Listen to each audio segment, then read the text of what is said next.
Composite solids. Composite solids are 3D shapes made up of two or more simpler shapes. Now you've dealt with composite plane figures. Those are flat figures. Well, now these are 3D shapes, and they're just a couple of different shapes being put together. So to find the volume or the surface area, break the composite solid into its simpler or smaller parts. Find the volume or the surface area of the simpler parts, and then add the answers together. So here's an example. I've got a picture of a little building drawn here. And the base of the building is a rectangular solid, but the roof of the building is a pyramid. It's got a rectangular or maybe even a square base. Yes, it does have a square base, but then it only meets at one center vertex. Okay, so here's an example question. What is the volume of the lower part or the square part of the shed? So I write down, find the volume of the rectangular solid, which is length times width times height.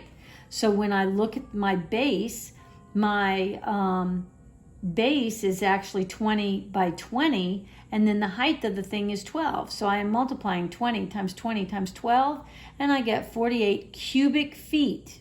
Because I was using those three numbers, it gives me cubes. Okay, then they ask for the what is the shape of the roof area? Well, it's a pyramid. Once you know that, you can then find the right formula.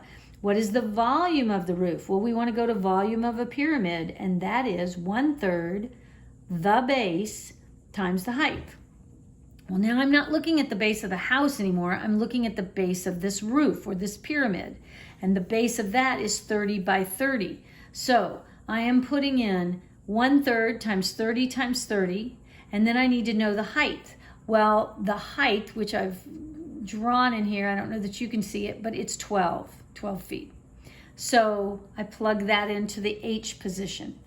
And when I did 1/3 of my first number 30, that became a 10, and 10 times 30 is 300, times 12 is 3,600 feet cubed or cubic feet.